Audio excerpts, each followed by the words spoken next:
Gin will work in so many directions, and it's down to this generation of really skillful and innovative bartenders who love to play with gin.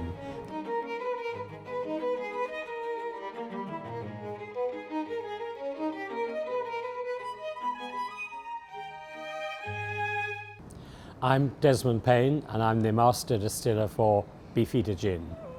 I've been a Master Distiller for a long time. I've been making gin for a long time, more than 50 years now.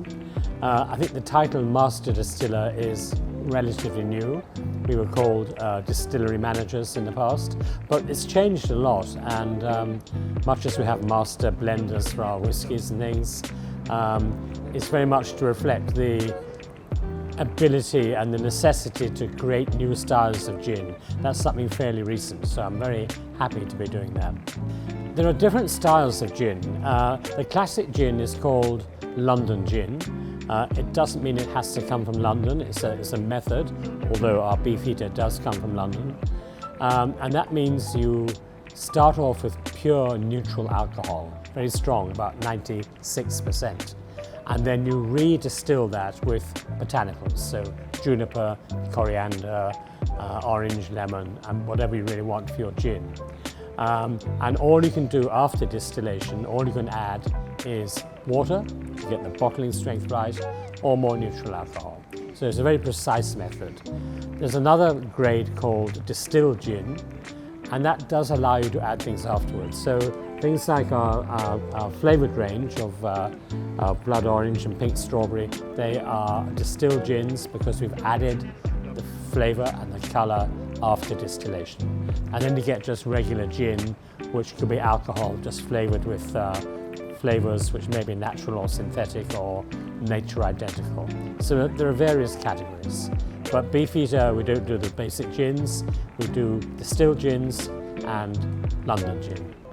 I think Beefeater is a very well-known and celebrated brand, partly because we've been around for a long time, but that's not enough these days. There are, I don't know, 10,000 or more gins now, probably 3 more since I started talking. But I think it's because we take great care about the way we do things. When we choose our juniper berries each year, we look at maybe 200 samples that are gathered. It's not cultivated, they grow wild, and we put together a blend that will create Beefeater year after year. And all the judgments we do in the production are done by people's noses and people's palates. And it's that attention to detail that means that every bottle of Beefeater will be the same wherever in the world you want to drink it. And I just happen to have one here just to check it's right in South Africa. It's perfect, thank you. I think gin is a very universal drink, but of course we do have target markets, especially when I talk to my marketing colleagues.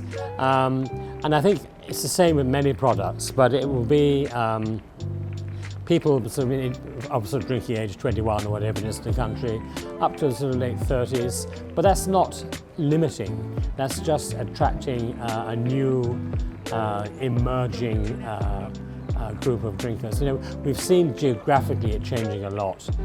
It was maybe very much a European thing in the early days, but suddenly South America, for example, has gone crazy about gin. Brazil is a big market from nowhere. And traditional markets like South Africa and places. So it's an evolving story all the time. So the flavours in gin mostly come from the botanicals that we distill into the gin. So in Beefeater Dry, the regular Beefeater, I just run through them very quickly because I can remember, I better.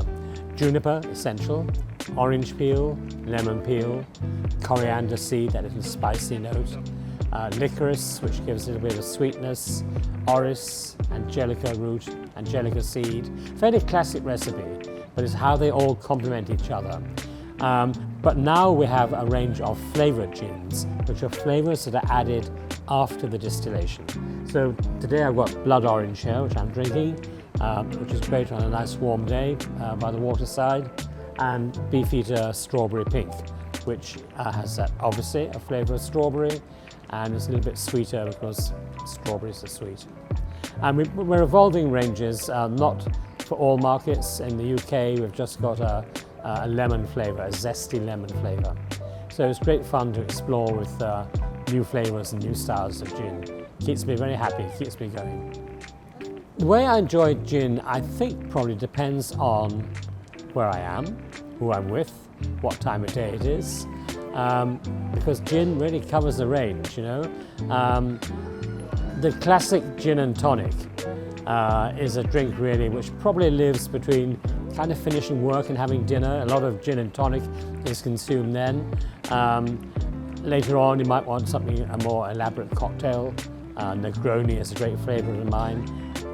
A classic dry martini, powerful drink, treat it with respect before dinner, that's a pretty good drink. But gin will work in so many directions, and it's down to this generation of really skillful and innovative bartenders who love to play with gin. It gives it those extra dimensions all the time. In terms of pairing gin and Beefeater gin with other things, classically people would regard the gin and tonic as a kind of standalone drink, but we see now much more pairing, and again it's down to the skill of the bartender. I mean, goodness, here around Cape Town you see how well the wineries pair their wines with their wonderful chefs who are producing fantastic meals. So wine, everyone knows wine pairs with food, but spirits do as well. Gin particularly, because all the different botanical flavours in gin are able to be picked out and sort of highlighted. I think a good cocktail, I think the thing is have them not too big, otherwise you have a lot of alcohol with your meal and we don't want that.